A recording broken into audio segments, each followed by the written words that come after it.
بسم اللہ الرحمن الرحیم ادع الى سبیل ربک بالحکمت والموعظة الحسنة وجادلهم باللتی ہی احسن۔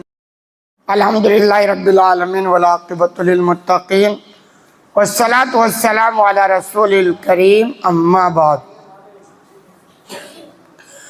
بات عمر رضی اللہ تعالیٰ عنہ کی فضیلت کے تعلق سے چل رہی ہیں۔ حدیث نمبر 3688، عن انس رضی اللہ عنہ ان رجلا سأل النبی صلی اللہ علیہ وسلم عن الساعة۔ انس رضی اللہ تعالیٰ عنہ سے روایت ہے، وہ بیان کرتے ہیں کہ ایک آدمی نبی کریم صلی اللہ علیہ وسلم سے سوال کیا قیامت کے بارے میں۔ قیامت کا نام تو سب نے سنا ہوگا مگر دیکھا کسی نے نہیں ہے۔ تو قیامت کا مطلب دنیا ختم، اور ضرورت بھی ہے کہ اللہ نے جتنے لوگوں کو دنیا میں بھیجا ہے ان کے کارناموں کا حساب لے، اور یہ قیامت کے بعد ہوگا۔ پھر اسی حساب سے اس کے بارے میں فیصلہ ہوگا، جزا اور سزا۔ تو قیامت کے بارے میں ایک صحابی آئے اور انہوں نے سوال کیا، کہا فقال متی الساعة، کہ اے اللہ کے رسول قیامت کب قائم ہوگی؟ قیامت کب قائم ہوگی؟ بہت اہم سوال کہ بھائی قیامت کی تاریخ بتا دیجیے۔ یہ یاد رہے کہ اللہ رب العالمین نے قیامت کے بارے میں کسی کو جانکاری نہیں دی، یہاں تک کہ جو فرشتہ سور لے کر کھڑا ہے نا، جس کے سور میں پھونک مارنے سے قیامت قائم ہوگی، اس کو بھی پتہ نہیں ہے قیامت کہ کب قیامت قائم ہوگی۔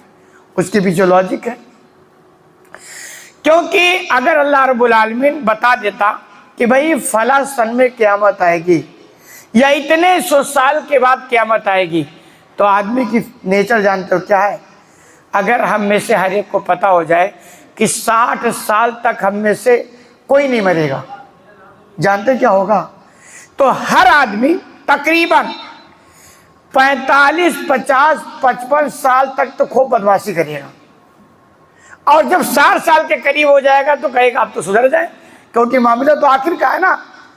تو یہ کیا ڈھیر ہوشیاری والی بات ہے۔ تو اللہ رب اب آپ دیکھیں، ہم میں سے ایک آدمی کے پل کا ٹھکانہ نہیں، پل کا ٹھکانہ نہیں۔ ایسا بھی ہو سکتا ہے کہ ہم بیٹھے کے بیٹھے رہ جائیں، واپس اٹھنے کا موقع نہ ملے، ایسا بھی ممکن ہے۔ لیکن یہ آثار ہے کہ بھائی بچپنا، جوانی، بڑھاپا، اس کے بعد حالات یہ کہ آدمی کو تھوڑا دولت مل جائے، تھوڑی جوانی مل جائے، تھوڑا مال مل جائے، تھوڑا وعدہ مل جائے، دیکھو اس کی اکڑ کیا ہو رہی ہے، دنیا کے اندر کتنا فتنہ فساد مچا کے رکھا ہے۔ اور اگر آدمی کو گارنٹی سے یہ معلوم ہو جائے کہ بھئی جب تک 60 سال کے بندہ نہیں ہوگا موت نہیں آئے گی، تو آپ دیکھ نہیں سکتے، تصور نہیں کر سکتے ہیں کہ اس کی زندگی کیسی ہو۔ تو وہ ساری حکمتیں ہیں جو اللہ بخوبی جانتا، اور یہی وجہ ہے نا ہماری موت کا بھی پتہ نہیں ہے، یہی کہ اگر معلوم ہو جائے تو ہم خوب بدمعاشی کریں گے، جب قریب آئے گا موت کا تو سدھر جائیں گے، جیسے آدمی بڑھاپے میں سدھرنے کی کوشش کرتا ہے، حالانکہ جوانی کی بھی گارنٹی نہیں ہے۔ تو اس آدمی آئے تو انہوں نے کہا اللہ کے رسول قیامت کب قائم ہوگی؟ قال وماذا اعددت لها، تو آپ نے سوال کیا ان سے، سوال پر سوال، جواب نہیں دے رہے کیونکہ جواب ہی نہیں ہے۔ آپ نے سوال کیا قیامت کی تیاری کیا ہے، یہ بتاؤ بھائی، جس دن کا انتظار کر رہے ہو اس کے بارے میں تیاری تمہاری کیا ہے؟ قال لا شیء، اس آدمی نے کہا، اس صحابی نے کہا نہیں، کوئی تیاری نہیں۔ کہہ رہے الا انی احب اللہ ورسولہ صلی اللہ علیہ وسلم، وہ کہہ رہے کوئی تیاری خاص تو نہیں ہے، اسی لیے غالباً پوچھ رہا ہوں، لیکن ایک بات تو ہے کہ میں اللہ اس کے رسول سے محبت کرتا ہوں، اللہ اس کے رسول سے محبت کرتا ہوں، یہ میرا ایمان ہے، یہ خوبی ہے، باقی کوئی خاص تیاری نہیں قیامت کے بارے میں۔ تو آپ سب سے فرماتے ہیں فقال انت من احببت، تو آپ اسی کے ساتھ رہو گے جس سے آپ محبت کرتے ہو۔ بڑی اچھی خوشخبری، لیکن ہم جیسی محبت والی بات نہیں بنے گی۔